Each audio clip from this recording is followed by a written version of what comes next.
नमस्कार दोस्तों। तो एक बार फिर से स्वागत है आपका हमारे अपने YouTube channel an online study पर, जहां पर हम आरपीएस सेकंड ग्रेड 2022 के पेपर फर्स्ट की संपूर्ण तैयारी कर रहे हैं। हम पढ़ रहे हैं अभी अपना राजस्थान का भूगोल, जिसमें आज अपनी जो क्लास होगी वो आज चौथी क्लास होगी। आज का हमारा टॉपिक रहने वाला है दक्षिण पूर्वी पठारी व पूर्वी मैदानी प्रदेश। दोस्तों, आप सब चैनल को सब्सक्राइब कर ले तथा अपने मित्रों को शेयर कर दें ताकि वो भी अपनी तैयारी को अच्छे से कर पाए। यहाँ हम अपने सारे नोट्स हैंड रिटन फॉर्मेट में आपको उपलब्ध करवा रहे हैं दोस्तों। तो चलिए दोस्तों, शुरू करते हैं हम आप आज की अपनी क्लास, जो होने वाली है दक्षिण पूर्वी पठारी व पूर्वी मैदानी प्रदेश पर। हमारा टॉपिक शुरू होता है दक्षिण पूर्वी पठारी प्रदेश।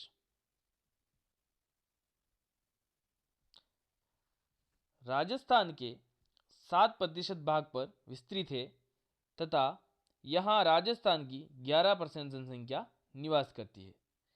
हमारा जो दक्षिण पूर्वी पठारी प्रदेश है, इस पर राजस्थान में 11% जनसंख्या निवास करती है तथा यह राजस्थान में 7% भाग पर विस्तृत है। यहाँ भारत के मालवा पठार का भाग है, जिसे राजस्थान में हाड़ौती के पठार के नाम से जाना जाता है। यानी कि जो भारत का मालवा पठार है, मालवा पठार का जो भाग है वही ये भाग है राजस्थान में, जिसे हाड़ौती के नाम से जाना जाता है। यह पठार बेसाल्टिक लावा से निर्मित पठार है, जहां लावा निर्मित काली मिट्टी का विस्तार पाया जाता है। तो हमारा जो दक्षिण पूर्वी पठारी प्रदेश है, ये किससे निर्मित है? तो ये बेसाल्टिक लावा से निर्मित है तथा यहाँ पर काली मिट्टी अधिक मात्रा में पाई जाती है। दोस्तों, यह काली मिट्टी का विस्तार पाया जाता है। काली मिट्टी को रेगुर मिट्टी के नाम से भी जाना जाता है। यानी कि काली मिट्टी को रेगुर मिट्टी के नाम से भी जाना जाता है। दोस्तों,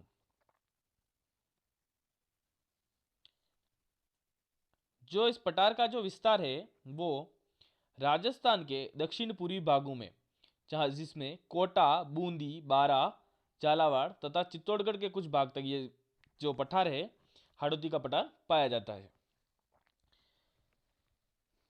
काली मिट्टी में जल धारण क्षमता अधिक होती है, जिससे यह शुष्क खेती के लिए उपयुक्त रहती है। दोस्तों, क्योंकि काली मिट्टी, जिस चिकनी मिट्टी भी कहा जाता है, इसमें कपास की खेती के लिए सबसे ज़्यादा उपयुक्त रहती है तथा इसमें जो जल धारण की क्षमता होती है वो बहुत अधिक होती है। इसमें पानी या नमी बहुत टाइम तक बना रहता है, जिससे यह कम पानी वाली जो खेती होती है उसके लिए उपयुक्त मानी जाती है। इस पठार की चट्टानें ढक्कन शेल समूह से संबंधित है। तो हाड़ौती के पठार या दक्षिण पूर्वी पठार से ये जो चट्टानें हैं वो कौन से शेल समूह से संबंधित है? तो ये ढक्कन शेल समूह से संबंधित है। दोस्तों, नेक्स्ट हम बात करते हैं विंध्यन कगार की। सवाई माधोपुर, करौली, धौलपुर के दक्षिण सीमावर्ती भाग में विंध्यन कगार का विस्तार पाया जाता है, जो अधिकांश बलुआ पत्थर की चट्टानों से निर्मित है। यानी कि जो विंध्यन कगार है वो किससे निर्मित है? तो यह बलुआ पत्थरों की चट्टानों से निर्मित है तथा इसका जो विस्तार है वो सवाई माधोपुर, करौली, धौलपुर के जो दक्षिण सीमावर्ती भाग है उनमें इसका विस्तार पाया जाता है। यह विंध्यन कगार चंबल तथा बनास नदियों के मध्य स्पष्ट दिखाई देता है, जिसकी दिशा दक्षिणी एवं दक्षिणी पूर्वी है। दोस्तों, तो विंध्यन जो कगार है वो किसके मध्य स्पष्ट दिखाई देता है? तो चंबल तथा बनास नदियों के मध्य दिखाई देता है। दक्षिण पूर्वी पठारी प्रदेश के बाद जो दूसरा हमारा है वो है पूर्वी मैदान। अरावली पर्वत तथा दक्षिण पूर्वी पठारी प्रदेश के मध्य पूर्वी मैदान का विस्तार पाया जाता है। यह कुल क्षेत्रफल का 23% भाग है तथा यहाँ पर 39% जनसंख्या निवास करती है। यानी कि हमारी जो राजस्थान में जो अरावली है तथा जो उसके बाद पूर्वी पठारी प्रदेश है, उसके जो मध्य का भाग है ये हमारा पूर्वी मैदान कहलाता है दोस्तों, जो कि 23% भाग पर फैला हुआ है तथा यहाँ 39% जनसंख्या का विस्तार पाया जाता है। 39% जनसंख्या राजस्थान की यहीं पे निवास करती है दोस्तों। इसका जो निर्माण होता है पूर्वी मैदानी प्रदेश का, वो होता है जलोढ़ मिट्टी के कारण। जलोढ़ मिट्टी द्वारा इसका निर्माण हुआ है। पूर्वी मैदान में औसत वार्षिक वर्षा 60 से 80 सेंटीमीटर तक होती है, यानी कि यहाँ बारिश भी औसतन अच्छी बारिश होती है, जो कि 60 से 80 सेंटीमीटर है दोस्तों। पूर्वी मैदान को निम्न भागों में बांटा जा सकता है। तो अब देख लेते हैं हम कि पूर्वी मैदान को और किन किन भागों में बांटा जा सकता है दोस्तों। पहला हो गया बनास का मैदान।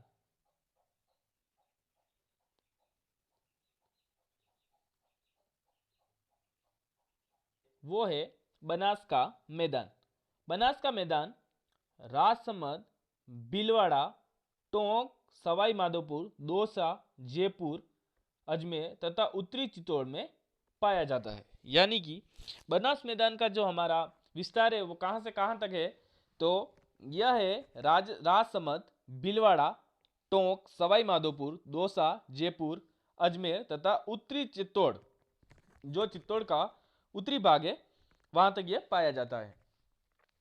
बनास के मैदान को उत्तरी भाग, जो बनास के मैदान को उत्तरी भाग को करौली मालपुरा का मैदान, जो बनास का मैदान है, बनास के मैदान को जो उत्तरी भाग है, बनास के मैदान का उत्तरी भाग करौली मालपुरा का मैदान तथा जो दक्षिणी भाग है उसको मेवाड़ का मैदान कहा जाता है। यानी कि जो हमारे बनास का मैदान है उसके उत्तरी भाग को तो हम कहते हैं करौली मालपुरा का मैदान तथा जो दक्षिणी भाग है उसको मेवाड़ का मैदान कहा जाता है। बनास के मैदान का पश्चिमी भाग सर्वाधिक ऊंचा भाग है, जो टिलेनुमा संरचना के रूप में दिखाई देता है। इसे पिडमोंट मैदान भी कहा जाता है। यह राजसमंद जिले में देवगढ़ के समीप स्थित है। तो बनास मैदान का सबसे ऊंचा भाग कौन सा, जो बनास मैदान का सबसे ऊंचा भाग वो कौन सा है, तो वो पश्चिमी भाग है तथा ये कौन सी आकृति में दिखाई देता है, तो ये टिल्लेनुमा संरचना में दिखाई देता है। इसे और किस नाम से जाना जाता है, पिडमोंट मैदान के नाम से जाना जाता है। तो ये क्वेश्चन बनता है दोस्तों कि पिडमोंट मैदान किसे कहा जाता है, तो बनास के मैदान के पश्चिमी भाग को पिडमोंट मैदान कहा जाता है। यह कहाँ पाया जाता है, तो यह राजसमंद जिले के देवगढ़ के समीप पाया जाता है। नेक्स्ट बात करते हैं हम चंबल के मैदान की। चंबल का मैदान, इसका जो विस्तार है वह है कोटा, बूंदी, चित्तौड़गढ़, सवाई माधोपुर, करौली तथा धौलपुर तक। यानी चंबल के मैदान का जो विस्तार पाया जाता है वह है कोटा से बूंदी तक, चित्तौड़गढ़, सवाई माधोपुर, करौली तथा धौलपुर तक इसका विस्तार पाया जाता है। चंबल नदी भारत में अवनालिका अपर्दन के लिए जानी जाती है। तो अवनालिका अपर्दन के लिए कौन सी नदी जानी जाती है भारत में, तो वो है चंबल नदी। इस अपर्दन के कारण ऊंची नीची जमीन का निर्माण हो जाता है। इसे उत्कात स्थलाकृति कहा जाता है।